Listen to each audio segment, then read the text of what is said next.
Good afternoon, everyone, and welcome to today's session on mitigating the unintended humanitarian impacts of United Nations targeted sanctions. Basically, the title of a project that we've been working on for the past couple of years, linking science and policy. My name is Thomas Bierstaker, and I'm a professor honoraire here at the Graduate Institute. And let me begin with reflections on the issue of the relationship between sanctions and humanitarian impacts, because the issue of humanitarian impacts of sanctions is really not a new issue. In fact, the harmful effects of the comprehensive sanctions regime applied to Iraq following its invasion of Kuwait in 1990 led to the development of the instruments of targeted sanctions, not only at the UN, but also by the United States and the European Union. Following 3 sanctions reform processes to develop the instrument of targeted sanctions in the late 1990s and early 2000s, following those processes, all new sanctions regimes by the UN, the US, and the EU were targeted, not comprehensive sanctions regimes. In the decade that followed the introduction of targeted sanctions, however, we became gradually aware of the challenge of keeping targeted sanctions targeted. This issue has gained great prominence over the past 10 years with the growing realization that even highly targeted sanctions regimes can have broad humanitarian consequences and create difficulties for humanitarian actors due to over-implementation, over-compliance, and bank de-risking from conflict zones. And our colleague Erica Moray will speak in more detail about the research on this issue in the next segment of this afternoon's program.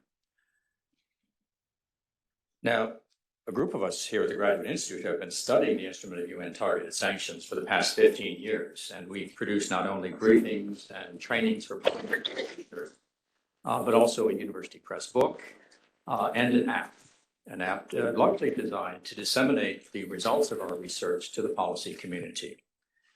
The app is called UN Sanctions app. If you haven't already downloaded, I hope you will during the session or afterwards. The purpose of creating the app was to basically strengthen the capacity of the elected 10 members of the UN Security Council, although our colleagues from the permanent 5 members also use the app on a regular basis. But the purpose was to provide information in real time, authoritative information in real time to policy practitioners at the UN.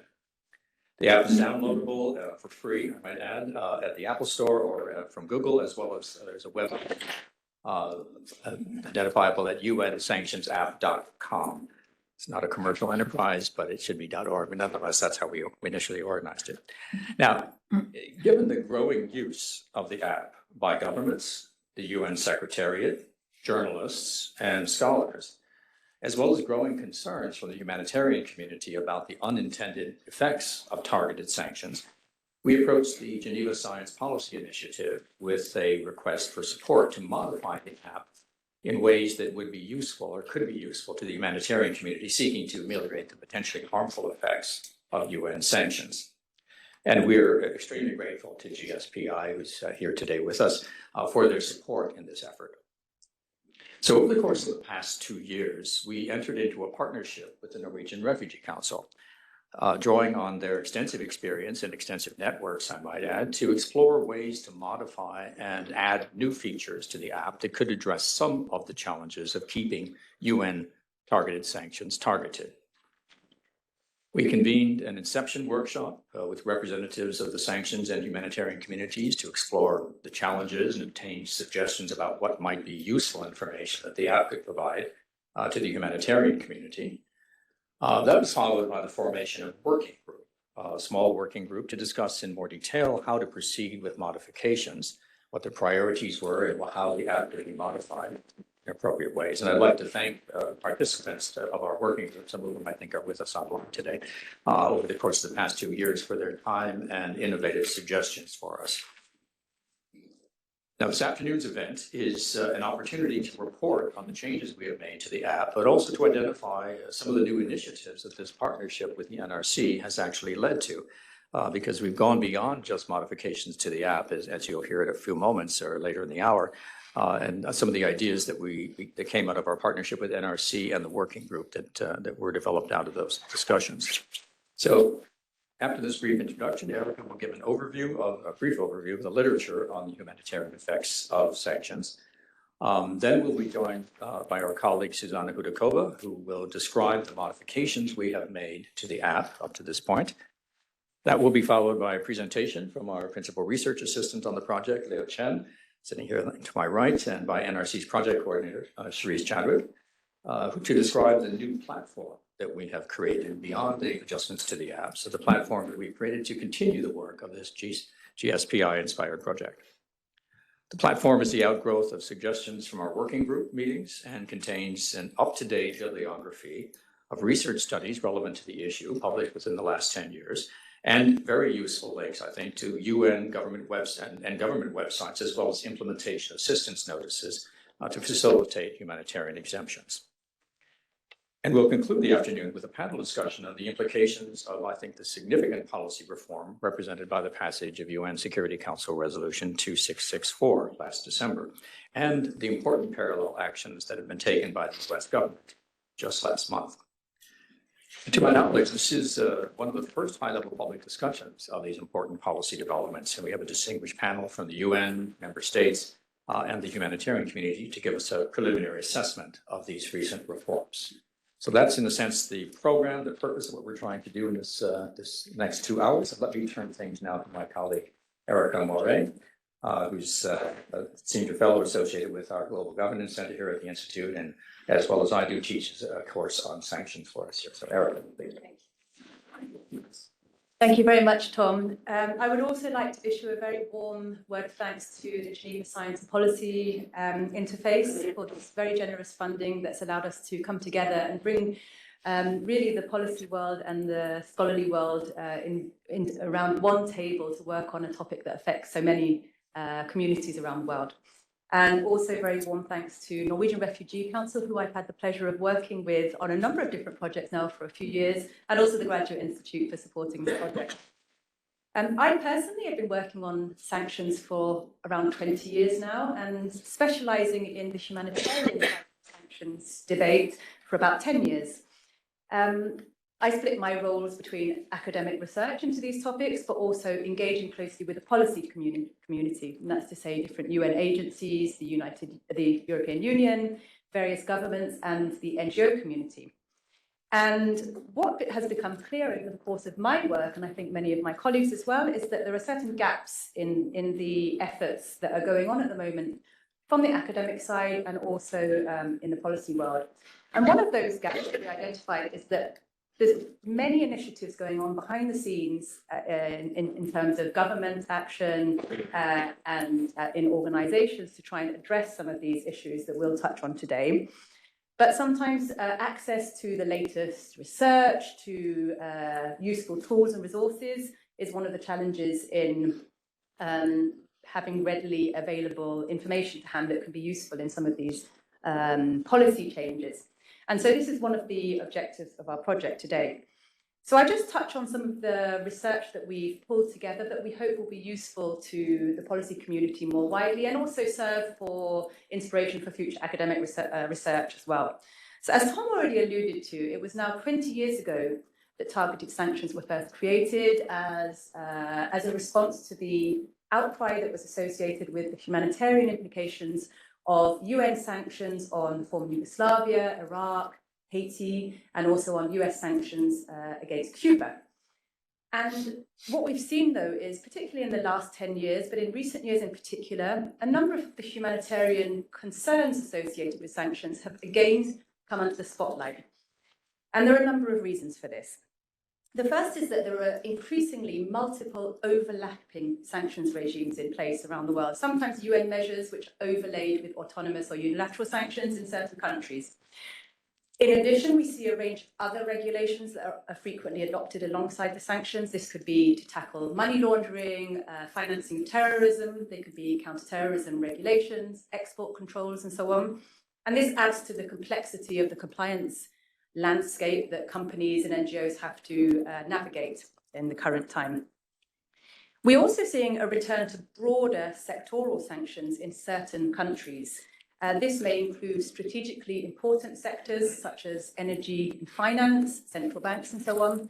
And what earlier studies tell us is that these types of sanctions can frequently have marked impacts on ordinary civilians for a number of reasons. In addition to that, we see the dominance of the US dollar in international finance. And, apologies, I didn't have the right slide. And in some instances, US autonomous sanctions have an extraterritorial reach, which means that their impact around the world can be particularly marked on a number of levels as well. So what are the impacts of these? Because what we know is that there are various initiatives underway being led by the governments that employ the sanctions themselves, by the European Union, by the US, by various parts of the UN and the humanitarian community. There's a lot of very dedicated people trying to mitigate some of these issues. But in spite of that, we're seeing a number of outcomes. The first is that there are certain impacts on civilians. This can relate to things like inflation that could be sparked through sanctions, cuts to social spending, financial exclusion, the increase in the price of consumer goods, a decreased purchasing power, and so on. And here there's a caveat, because it's incredibly difficult to demonstrate cause and effect, to demonstrate with absolute certainty that sanctions are causing a certain issue in any given country over and above all the other problems and concerns that may be at play as well. And we also know that targeted sanctioned governments can often exaggerate the impacts of the sanctions for their own political purposes, and reliable statistics can be hard to access. A second area that we hear a lot about is impediments to humanitarian assistance, to humanitarian action. This can play out in a number of different ways. NGOs and also other humanitarian organisations, wider civil society as well, can find it increasingly difficult to access functioning bank accounts, to make payments into sanctioned countries. They can face delays, bottlenecks in the supply chains of essential goods. That's the focus of another project that we're working on here with Grégoire Mallard, my colleague. And also more restrictive donor agreements, so on. So there's various ways, and we'll talk about this in the panel today, where humanitarian assistance can be impacted by sanctions and counterterrorism regulations. In addition to that, perhaps more worryingly, something that's a more pervasive problem around the world is the phenomenon of financial sector de-risking and wider over-compliance in private sector operations. So we're seeing that global finance and global trade are being impacted in various different ways by sanctions, partly because of the confusion, the increased risks, the perceived risks sometimes, the possibility of falling foul of sanctions and receiving penalties, but also the fact that more resourcing is required to navigate these complicated regulations. We're seeing certain countries are now partially or completely disconnected from the international financial system and finding it increasingly difficult to access certain types of trade and goods. And this is in spite of the fact that certain exemptions and derogation processes are underway. So what does the research tell us? As part of this project, we've amassed all of the studies we could find coming from academia, but also from policy community, government studies, and so on. And Leo has done a tremendous job in bringing this all together, and he'll tell you about this shortly. But what I can say is that over the last 10 years, we've seen around 40 initiatives, research projects, multi-stakeholder dialogues, and so on, seeking to find solutions to this problem, associated not only with humanitarian assistance, but also financial sector de-risking and supply chains and so on. Yeah, and we can kind of split up the recommendations that they synthesize. And what struck us is that there's a real wealth of recommendations that are generated through these various reports, but busy policymakers won't necessarily have the time to go out there and read them and work out what's relevant and so on. So hopefully we can help with this through this project. They really span across a number of different types of recommendations. The first is that sanctions need to be reformed at the root cause of the problem in a systemic way, and that's more of a challenge, I guess. It's thinking about how sanctions can be designed, monitored, implemented in a way that lessens the unintended consequences a step further than what is already being done already. On such a note, one of the spin-offs from this project is a different engagement that we would like to share with you. It's called Advancing Humanitarianism Through Sanctions Reform, where we're bringing together the countries and organizations using sanctions to work with them to generate a number of areas where reform might be possible in beneficial ways. Then there's more work to be done, as we're going to hear today, on the exemption side of the house. The NGO community, particularly NRC and ICRC, and along with some other partners, have been long pushing for standing exemptions across all sanctions regimes. And we've had some big successes on this front back in December, which we'll hear about today from our panelists. But we'd like to hear as well what more can be done, where are the challenges there, what else can happen to improve this particular area. And then there are a number of other recommendations that we see raised frequently: clear guidance, monitoring of collective impacts. We don't currently have a way of fully understanding what are the cumulative impacts of all these different sanctions regimes that are imposed one on top of the other, including on a humanitarian angle. There could be greater consideration of flexibility in sanctions easing in contexts where humanitarian situation is exacerbating. We saw a lot of calls for this under the pandemic as well. It really brought to the fore some of these challenges. Capacity building across sectors and really bringing together the different stakeholder groups is always cited as a very vital tool. And this takes time, it requires trust. But in some countries now we have tri-sector groups that bring together governments, banks, and the NGO community, so that on a regular basis, some of the big challenges can be addressed and solutions identified. And then we get into some of the more technical issues that I work on in separate projects with NRC that are being funded by ECHO and the Swiss government, the EU DG ECHO and the Swiss FDFA, focusing on things like safeguarding humanitarian banking channels, whether we could consider political mechanisms that safeguard humanitarian trade, the role of technology to lessen some of the compliance pressures that actually lead to de-risking, and also whether more could be done to harness some of the payment innovations that might make use of digital currencies, central bank currencies, blockchain, Web3, and so on, to ensure that humanitarian funds and remittances and basic trade continues to flow to heavily sanctioned countries. And then you avoid the kind of vicious circle of financial exclusion that could otherwise ensue. So I'll stop there and I'll hand on now to Leo, is that right? No. It's back. No, Susanna, apologies. I'll hand to Susanna, who is going to join us online. And I also should say we have a large group of people joining us online today, so we haven't forgotten you, and we look forward to hearing your comments and input afterwards as well. Thank you. Thank you so much, Erica. I hope you can hear me. I just found out that my browser doesn't support sharing. And my entire presentation is based on sharing with you the app and the screen of the app. So. At the office at the EU. Susanna, you can guide me and I can do it from here. You from there? Yeah, okay. Me too. I can help out too, if you want. Okay. This will be more difficult since I'm doing it blind, essentially, so please bear with me. Thank you very much. So I will be talking to you today very briefly about UN Sanctions app, which is, as Tom and Erica already mentioned, the entire idea of the project that this is the final event of was linking sanctions and humanitarian research.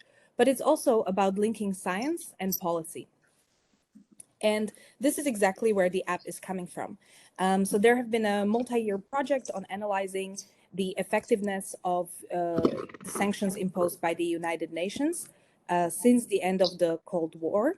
So since 1991. So by now we have more than 3 decades of experience with targeted sanctions of the UN Security Council. But the idea was really based in the fact that knowledge is power. And anytime we want to know more, we want to change the way the practices are, we need to have knowledge, readily accessible knowledge. So really Sanctions app is this interactive, ready-based database that is available to anybody who would like to find out more about UN sanctions. It exists in 2 forms. The first one is online. So you just go to unsanctionsapp.com and you can have access to it. And if you would like, you can also download a copy from the app stores for free. So that way you can have it always with you. It also works offline. So it's really a repository of all of this knowledge. So the app itself started in 2013 thanks to the support of the Swiss government. And then it was redesigned 3 years ago with the help of the Canadian government, because the technology it was based on when was outdated. So you see also the technological changes once you move to the virtual space. But here is the product. The app itself has really a lot of information, and I would just like to guide you through some of these. So if somebody can help me click on the types of sanctions. I'm here. Got it. Great. It's not working now. So that's the first part. So No. over the last 3 decades, UN has Mouse. Okay, imposed there we go. Okay, got it. 100, more than 100 different types of sanctions. Right. And these we have organized here into these 8 categories that roughly go from the most targeted when we talk about travel ban to least targeted when we come to restrictions on the financial sector. Each of these 8 types then have their specific subtypes. Perhaps, Tom, we could go to asset freeze, mandatory individual asset freeze. Right. And then the individual entity asset freeze. So what this section of the app is a collection of all the sanctions that have been imposed in the last 3 decades. So in the first, you see that asset freezes have been used in 37 sanctions regimes in 47 episodes. You can click and you will see in which resolutions, for example, this language can be found. Then when you click on the sample wording, you'll have, and there are links to all these resolutions, so you can immediately open them. And here you see the standard language that is used to impose sanctions, either for unlimited period or for a limited duration. Those are the ones that have to be renewed periodically. Then there is always a little section on exemptions right after this, which shows the variations of the different types of sanctions. So in this case, we talk about asset freeze, but this can be any of the more than 100 types of sanctions. And for example, in the asset freeze, in the first 3 and the ABC, you see the standard asset freeze exemptions that are in place in all the UN sanctions regimes, which is for the basic expenses, extraordinary expenses, and for judicial liens and other legal expenses. So, and then of course there are multiple others. Always you see the language and you see you have access to the resolution. So this is really a repository of all these different types. Tom, if I can ask you to go to commodity sanctions. One thing that we have done is not only to organize the 8 different larger families of sanctions from most to least targeted, but we have also added a quick visual aid that you can see here in commodity sanctions and all these commodity sanctions that we've seen. On the left of the name, you will see a little target. Some of them are green, some are yellow, and some are red. This is not by accident. This is actually to indicate how targeted these measures are on their own. So when you look at the luxury goods ban, for example, you see there is a green target. So it's really a measure that's very targeted on a small category of people. While if you go to, for example, charcoal, this is broader impact. And then we have items such as petroleum, which you see have even larger impact. So again, there is a lot of variation in the different types of sanctions and also in their potential to impact negatively the civilian population in the country. So impact those that are not the primary targets. Good. Then I would briefly present the second part of the app, which is called Cases and Episodes, which presents all the, by now 27, but for the moment you only see 26, and I'll come to this later, cases of sanctions. We can go to Al-Qaeda, a sanctions regime, for example. So just as a background for anybody who would like to know why the sanctions are imposed, how have they developed over time, and what sanctions are there at the moment. At the beginning, we always have a little summary of the most important elements, whether these sanctions are still in place, how long they've been in place, for what objective, what different types of sanctions there are in place, sanctions by which other actors have been put in place, because UN sanctions can, of course, coexist with EU sanctions, US sanctions, and sanctions by other actors, and also other policy instruments. So when you scroll down, Tom, you will see a little bit of a background why these sanctions were imposed. and also a quick overview of the different periods of time of development of the sanctions regime, with a quick indication of how effective these are. So I would now invite you to go to episode 5, which is the newest one. Further. Yeah, and here again, we get a bit of information of what are the main developments during this period that you see there indicated. So in this case, from 2014, you'll see the main purposes of why these sanctions have been imposed. Then you'll see the main types of sanctions that are put in place already visually. And then, can we open the exemptions? Sure. Maybe our technical problem has been resolved. Yes. Okay, great. So this It's is the loaded. new, yes, Okay. this is the new stuff that I've been working on, and I had the tools all day long with the technical team. Fantastic. Okay. Magically, it works now. I'm very happy. So Well, see. You can see.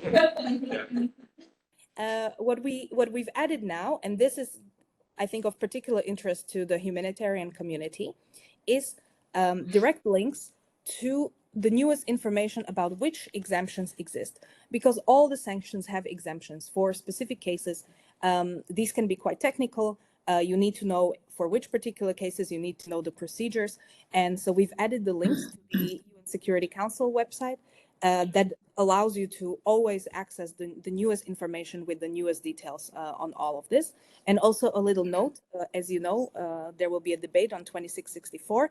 This is now horizontally valid in all the sanctions regimes, including in Al-Qaeda, which is the only one where it's only valid for 2 years. But for the other ones, it's already valid, and it will also be valid for all future created sanctions regimes. And you will be discussing this. So this is information that's really practical and that aims to help anybody dealing with sanctions, including the humanitarian community, get the newest information. Then we also have in designations the link to, we have a little summary of how many people are designated, but we also have the link to the newest list that goes directly from the UN Security Council website, so it's always up to date. Then we have this little indication of potential scope of impact. So this is what the little green, orange, and red targets were. But this time we're not looking at the individual types of sanctions, but all the sanctions that are imposed together during this period of time. So in the case of Al-Qaeda, we see that these are travel ban, asset freeze, and some other restrictions that in general have a impact. And then, of course, in the implementation section, we've added, this is also something practical to help guide humanitarians in particular, but also others.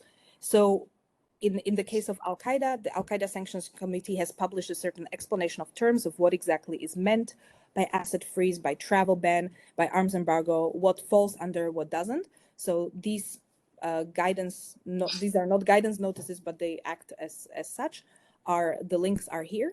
And also, in case there is interest, there are all the reports on implementation. So through that link that's there. Then just to finish this section, we also have information on effectiveness, which is an evaluation Tom and I and a colleague do regularly on a regular basis, where you can see how effective those sanctions have been and why. We also provide a little summary of our reasoning. And the final section provides an overview of all the UN sanctions resolutions. Just click on the last one, I'll go back on the sanction resolutions. So you have a little summary to see how the regime has developed over time and the main features of all these resolutions. And then you can also click on the resolutions and it opens it. And of course, an important part, which is what I skipped because I don't have it in front of me, is a little indication of unintended consequences, where it's indicative. It's not really an in-depth analysis, but it's indicative of the problems that are known that have arisen during this period of time. So, for example, in this case, increasing corruption and criminality and others. So this is something that can also be of interest to the humanitarian community. So this is the second part of the app.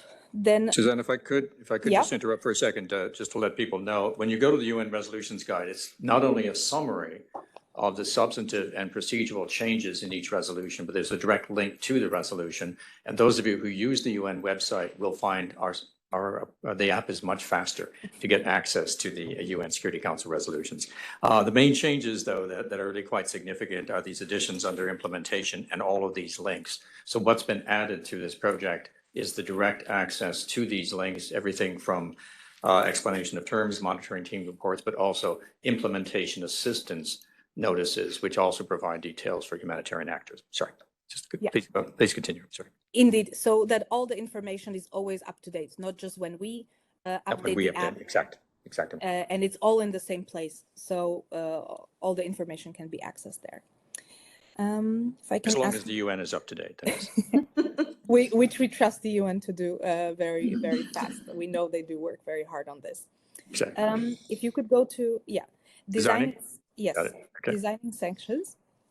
So this is more from the perspective of those who design sanctions, of things they should keep in mind, with regard to how to terminate sanctions, which core elements sanctions resolutions should have, what to think about. But what will be of interest to us today is the scope limitations, because this is the place where we talk not only about the exemptions in general, which are all part of the first part of the app, but also about the humanitarian exemptions in particular. And here is where we collected the different types of, there are humanitarian exemptions also for asset freeze and travel ban that are routinely part of these types of sanctions. But here we're talking about these bigger resolutions of interest to the humanitarian community. So of course we have the cases of Somalia and Afghanistan, where the exemptions are to the asset freeze that is in place in that regime. So when we go to one of them, should work, I hope. I did Yeah. Afghanistan? Yes. Okay. Okay, so I see, you see the cases, there will be the resolution. If you open, there will be the sample wording for this. Exactly, so it relates to asset freeze, again with the link to the resolution, and the little note on implementation, I believe, on reporting. Right. Which is also part of the resolution. So we have the Somalia, Afghanistan. Then we have the two other cases, which is Yemen and DPRK, where humanitarian exemptions are not linked to asset freeze, but they're actually linked to any type of restriction that is in place, but they're on a case-by-case basis. So for anything that the humanitarian community would like to, let's say, import into the country and seems like it would be prohibited under the current sanctions regime, they can apply for an exemption that is then given on the basis of this one. Tom, maybe can we open one of them? DPRK or Okay. Yemen? Yeah. Just the sample wording.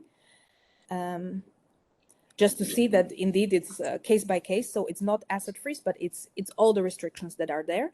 And the same is true for Yemen. And finally, the one that is the most talked about and that we will talk about later is the horizontal humanitarian carve-out, which relates to the asset freeze. And as I said, applies to all current UN sanctions regime and also the future ones. And only in the case of Al-Qaeda, it has a temporary limitation of 2 years.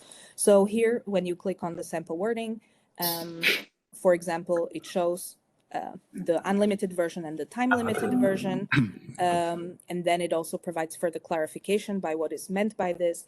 So all of these are taken directly from the resolution itself, and then a little note on reporting requirements, etc. That is all from the resolution.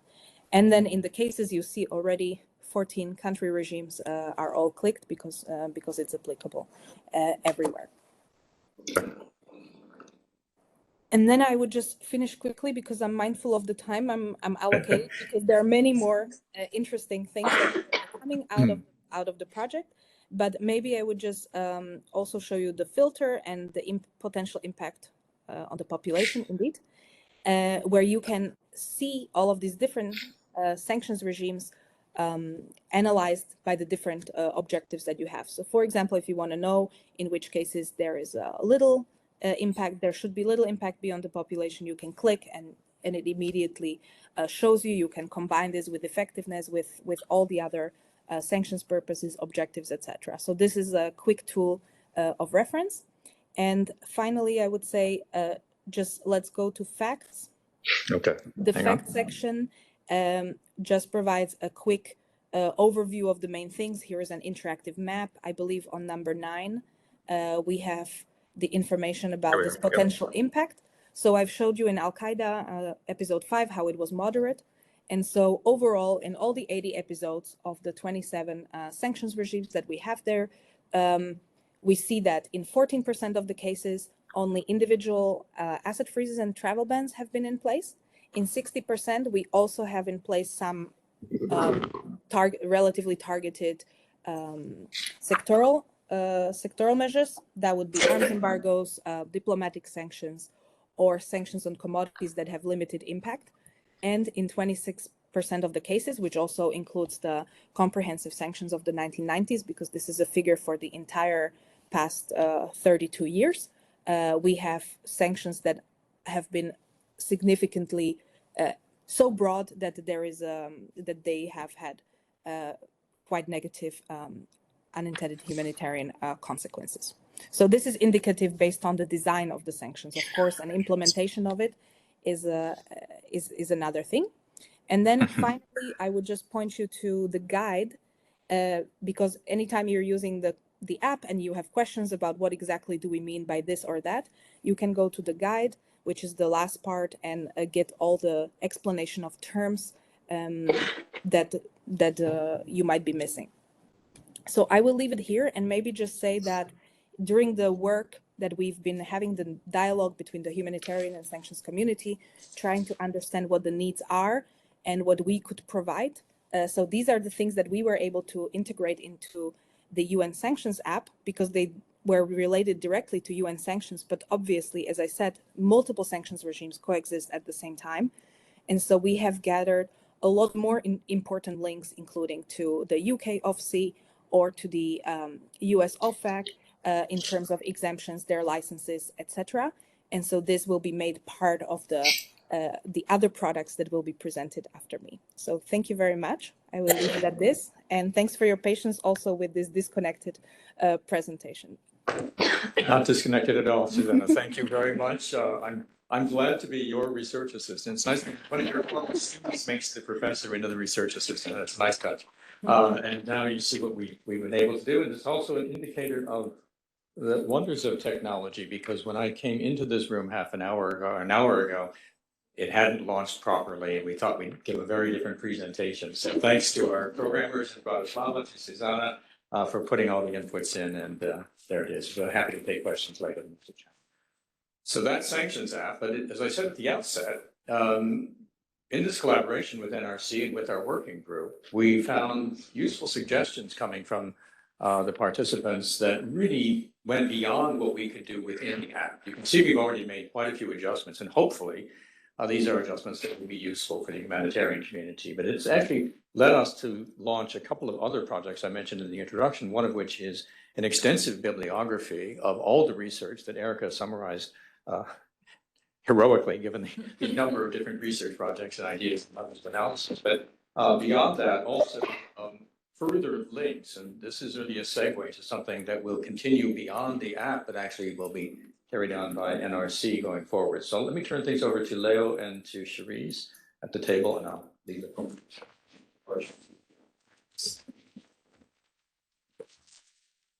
You want the toolkit directly, or do you want the... Just taking over. Thank you.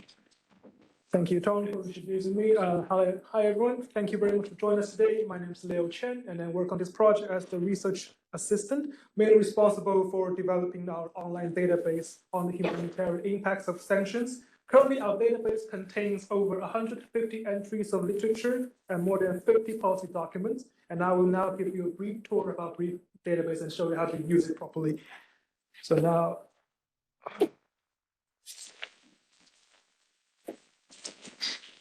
It's open by video. Under the second. right. So when you click open the link, the database functions very much like an Excel sheet. On the top left here, you have 3 main sheets. You have general topics, UN sanctions regimes, and relevant policy documents. As the name suggests, the literature entries under the general topics are categorized based on the discussed topics that's relevant to the humanitarian impacts of sanctions, while those under UN sanctions regimes are categorized based on the discussed sanctions entities. In total, we have now collected in precisely 178 entries of literature through library search, general internet search, and academic expertise from our very wonderful sanction scholars sitting here. And we have turned our focus more on collecting the more recent literature in the past decade, so to make more relevant to your lines of work. To effectively navigate through the database, we recommend you to use the group function in the menu you can find here. So basically what we usually do is that first of all, we group by topic.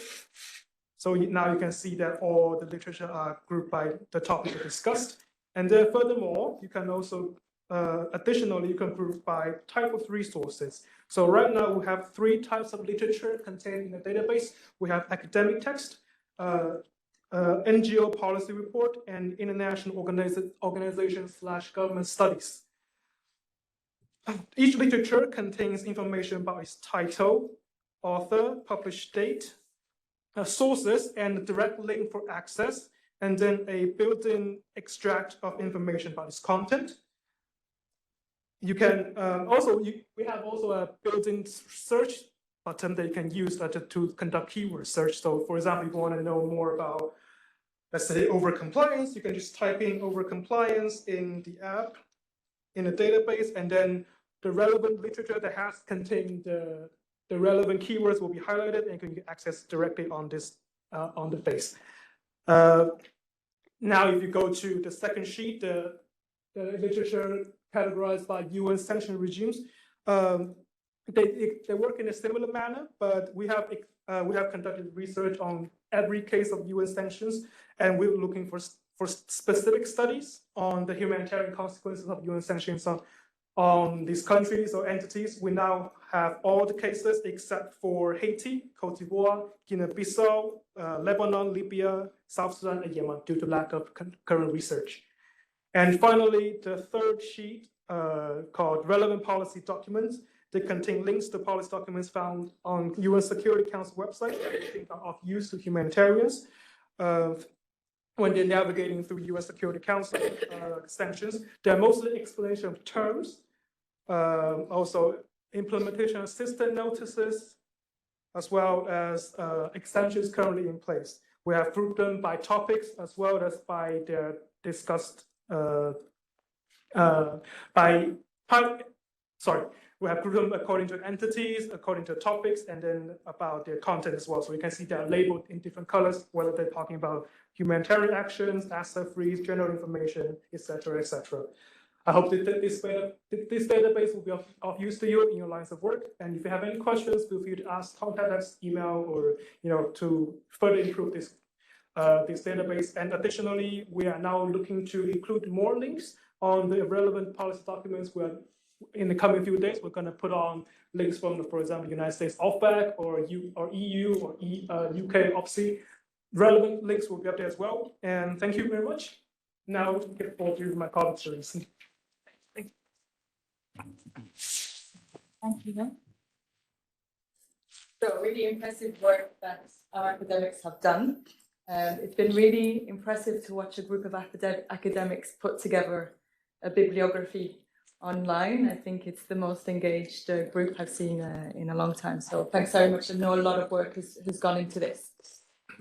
So as Leo was saying, the online resources will be very useful for the humanitarian community in regards to research and advocacy work that we tend to do to look at the impact of sanctions and wider than UN sanctions, but other individual state sanctions and also counterterrorism measures, which we know have similar impacts on our ability to implement principled humanitarian action. So what will happen now, this online database is open source and available for anybody who has the link, but it's only going to be hosted by Airtable for a short amount of time while we are in the process of designing an online platform on the protection of humanitarian space. So we really realized that there was a bit of a gap in the humanitarian community to have a platform where we could put resources around the safeguarding of humanitarian space. So this is where the online bibliography will be hosted in future, which is currently under construction. It aims to be the go-to site for knowledge on the protection of humanitarian space, and it aims to equip humanitarian actors with tools, resources, and knowledge to support the protection and promotion of humanitarian space, and also address the knowledge and capacity gaps in the humanitarian community's ability to protect principled humanitarian action. So this is what we're currently working on at the moment, where this online database will be. And it is a little bit of an extension also in regards to some of the resources that we already have. So we have as NRC the online toolkit for principled humanitarian action, managing specifically counterterrorism risks. So this online toolkit is here for the humanitarian community to help them manage the risks in regards to counterterrorism measures that are in place in humanitarian areas.